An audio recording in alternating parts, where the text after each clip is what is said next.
The defending champion had just dismantled a former world number 1 in 69 minutes. Iga Swiatek was rolling. She had reached the third round of 26 consecutive Grand Slams, a feat achieved by only Martina Navratilova and Conchita Martinez in the Open era. She was hunting her second straight Wimbledon title.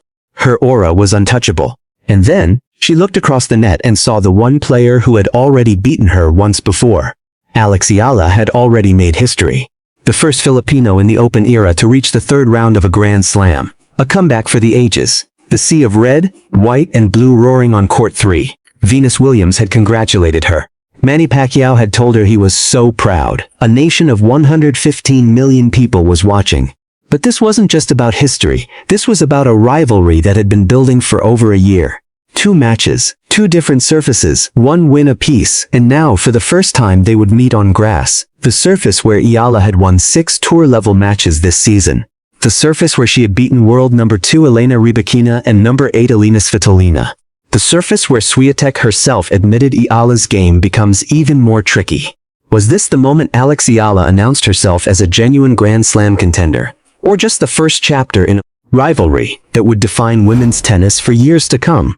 The sea of red, white, and blue was everywhere, packed into every corner of Court 3 at the All England Club. Thousands of Filipino fans had turned the most prestigious tournament in tennis into a home away from home. They waved their flags. They chanted her name. They roared with every winner. And at the center of it all stood Eala, a 21-year-old from Quezon City, who was about to do something no Filipino had ever done before. It started with a statement. In her first round match, the number 29 seed delivered a masterclass against Mexico's Renata Zarazua. 6-1, 6-2 in just 71 minutes. It was her first career Wimbledon main draw win after exiting in the opening round in her debut the previous year. With that victory, Eala became the first Filipino-seeded player to win a main draw match in a Grand Slam in the Open era, but the real test came in the second round. Standing across the net was Maya Joint, the Australian who had just days earlier stunned the tennis world by defeating 23-time Grand Slam champion Serena Williams on center court. Joint had also broken Eala's heart exactly 1 year earlier in the Eastbourne final, saving a super tiebreak to steal the title. Eala had cried for months after that loss. She couldn't even watch the highlights. The Australian came out firing. She broke Eala in the first game and claimed the opening set 6-3. But Eala refused to break. I really had to dig deep, especially after that first set, she said. Maya came out on fire. She came out ready. And I was expecting a really good match. And then something shifted. The frustration crept into Joint's game as Eala pushed hard on the rallies and cut out her own errors. The Australian, who had struck 37 winners in all, ended up making 41 unforced errors. The volume from the legion of Filipino fans began to crank up. What happened next was pure dominance. Eala reeled off the final 9 games of the match. The second set went 6-2. The third was a stunning 6-0 shutout. She completed the shutout in 1 hour and 58 minutes. When the final point landed, the stadium erupted. Filipino flags waved frantically. Tears flowed. Hugs were shared. History had been made. Eala had become the first Filipina in the Open era to reach the third round of a Grand Slam. It's obviously an amazing thing for me to do that for my country, Eala said. It's also very emotional every time I'm able to pass a new step or break new ground, just because it's also personal goals and personal achievements. The win avenged the most painful defeat of her career. It hit me quite hard, she admitted of the Eastbourne final. I cried a lot and I don't think I was able to watch those highlights for a couple of months. I think I improved a lot in this past year and I'm happy that I'm able to look back at that loss and I'm able to smile. She wore a custom Nike visor bearing a Tagalog phrase. Kapag lumago, hindi na hihinto. Once it grows, it cannot be stopped. A white Sampaguita hair tie honored her roots. Fans held signs reading, "Do it for the Keri Keri." It was, as one fan put it, a moment for Philippines' pride. And now, an even greater challenge awaited. Defending champion Iga Swiatek. Their head-to-head was tied at 1-1. They would meet on grass for the first time. The history maker was one step away from the biggest upset of 2026.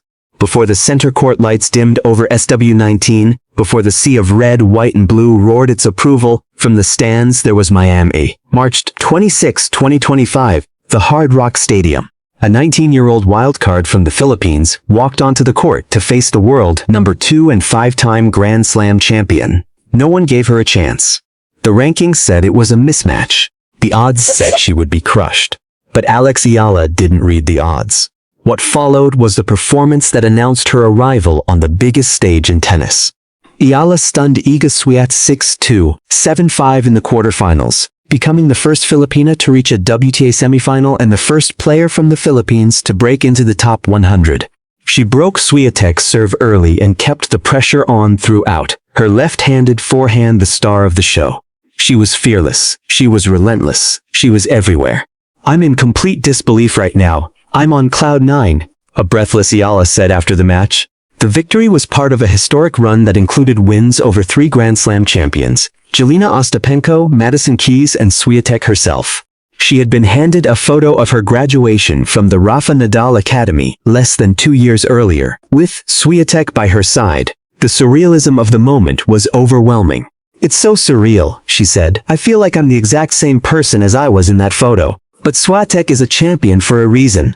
A month later, on April 24, 25, they met again at the Mutua Madrid Open, this time on the red clay of the Caja Magica. Swiatek, the defending champion, had been stunned by Eala in Miami. She wasn't about to let it happen again. The match was a war.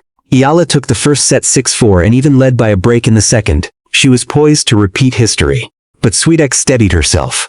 She won 5 consecutive games from 4-4 in the second set and finished off the comeback in 2 hours and 15 minutes. The final score, 4-6, 6-4, 6-2. The revenge was sweet. The head-to-head was tied at 1-1, and a rivalry was born. "On clay, I feel like I have a little bit more advantage sometimes in the situations where Alexandra could take more advantage on faster hard courts," Swiatek admitted after the match. Eala, for her part, reflected on the loss with maturity beyond her years. "I'm happy with the match, happy with how I competed. Things to take back and to learn," she said. Now, more than a year later, they would meet for a third time, the decider. This time on grass, this time at Wimbledon, this time with everything on the line. Eala had won on hard courts. Swiatek had won on clay. The surface that would decide their rivalry was the one that had defined Eala's entire season, grass. She had won 6 tour-level matches on it. She had beaten 2 top 10 players on it. She had announced herself as a genuine threat on it. Swiatek knew exactly what was coming. She had called Eala's game tricky. She had admitted that on grass it would be even more tricky. The head-to-head was tied. The stage was set. And on Saturday, July 4, 2026, center court would decide which player would take the lead. The defending champion had just demolished a former world number 1 in 70 minutes. Iga Swiatek was rolling. She had reached the third round of 26 consecutive Grand Slams, a feat achieved by only Martina Navratilova and Conchita Martinez in the Open era. She was hunting her second straight Wimbledon title. Her aura was untouchable. But when the cameras turned to her, Swiatek wasn't talking about her own dominance. She was talking about the 21-year-old on the other side of the draw. "I don't particularly know her game on grass," Swiatek admitted. "Obviously, you can watch a little bit. But I know how she plays because we've played already. She has a tricky game." Then came the words that sent a chill through the tennis world. "I can assume on grass that it's even more tricky because of the surface." The Polish star, a 6-time Grand Slam champion and one of the most dominant players of her generation, was publicly acknowledging that Eala's game becomes more dangerous on the very surface where they were about to meet. For a player of Swiatek's stature to admit that, to essentially warn the world that the Filipina's unusual unsettling style of play would be amplified on grass, was a remarkable moment. Swiatek had experienced Eala's game twice before. On hard courts in Miami, the Filipina's fearless aggression and left-handed angles had dismantled her. On clay in Madrid, Swiatek had clawed her way back, but only after being pushed to the absolute limit. Now on grass, she knew she was facing something different. "For sure, she's using her strengths, the change of rhythm and everything," Swiatek said. "It will be a good challenge for me because she doesn't give that rhythm. I'll need to be ready for different kinds of shots." The message was unmistakable. The defending champion was wary. She was preparing for a battle. She knew that Eala's ability to disrupt rhythm, to mix pace, to create awkward angles, all of it would be magnified on the lawns of Wimbledon. And in the Filipino camp, that warning was being received loud and clear. Eala had heard Swiatek's words. She knew the champion was cautious, and she was ready to prove that Swiatek's fears were justified.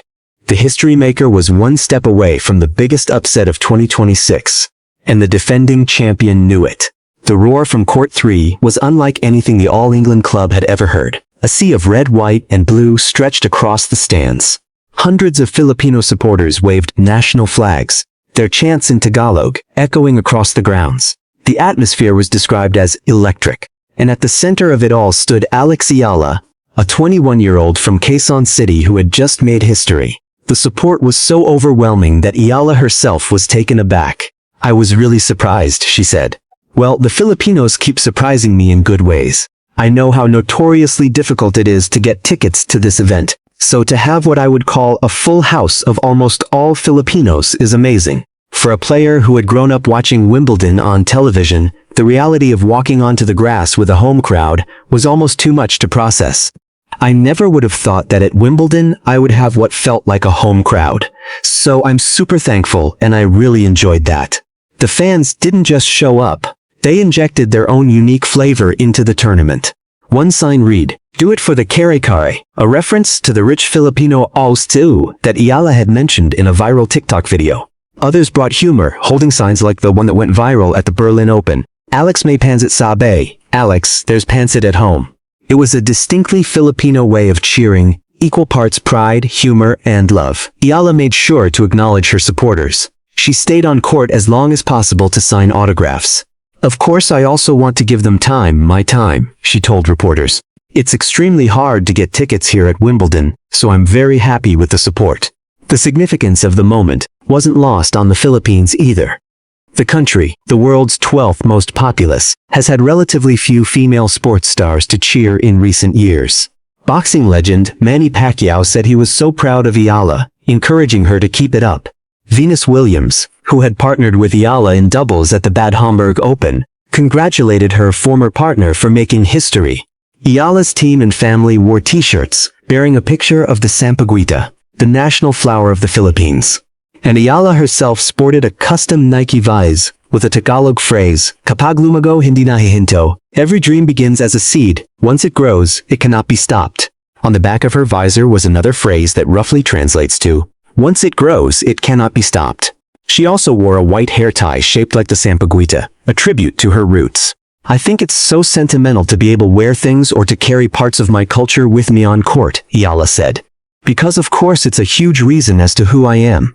I think where I come from is a big part of who I am, and a big part of who I want to become in the future." The weight of a nation was on her shoulders. But for Eala, it wasn't a burden. It was fuel. The match was scheduled for Saturday, July 4, 2026. Center court, first on the order of play.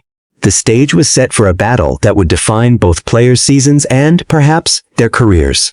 For Eala, this was the moment she had been building toward her entire life.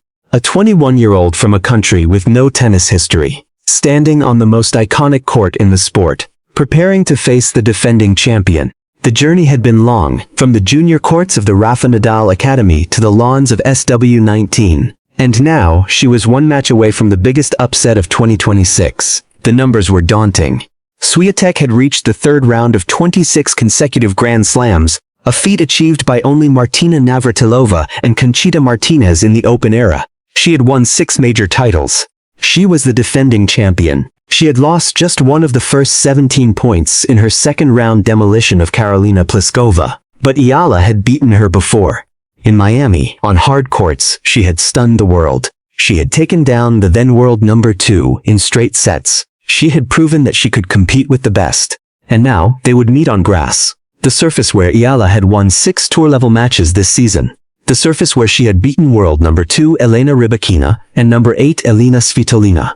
The surface where Swiatek herself had admitted Eala's game becomes even more tricky. "I think it's going to be tough for me," Eala had said. "I'm going to try to make it tough for her as well." Swiatek, for her part, was taking nothing for granted. She knew Eala's history. She knew the Filipina was fearless. She knew the crowd would be behind her opponent. She's using her strengths, the change of rhythm and everything. It will be a good challenge for me, because she doesn't give that rhythm. I'll need to be ready for different kinds of shots. The head-to-head was tied at 1-1. The stakes couldn't be higher. For Eala, a victory would mean more than just advancing to the 4th round. It would mean cementing her place among the elite. It would mean proving that her Miami win was no fluke. It would mean carrying the hopes of 115 million Filipinos into the second week of a Grand Slam.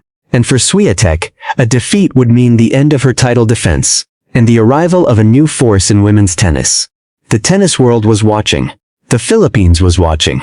And Eala was one step away from the biggest upset of 2026. The defending champion had just dismantled a former world number 1 in 69 minutes. Iga Swiatek was rolling. She had reached the third round of 26 consecutive Grand Slams, a feat achieved by only Martina Navratilova and Conchita Martinez in the Open era. She was hunting her second straight Wimbledon title. Her aura was untouchable. And then, she looked across the net and saw the one player who had already beaten her once before. Eala had already made history. The first Filipino in the Open era to reach the third round of a Grand Slam. A comeback for the ages. The sea of red, white, and blue roaring on court 3. Venus Williams had congratulated her. Manny Pacquiao had told her he was so proud. A nation of 115 million people was watching. But this wasn't just about history. This was about a rivalry that had been building for over a year. 2 matches, 2 different surfaces, 1 win apiece. And now, for the first time, they would meet on grass. The surface where Eala had won 6 tour-level matches this season. The surface where she had beaten world number 2 Elena Rybakina and number 8 Elina Svitolina.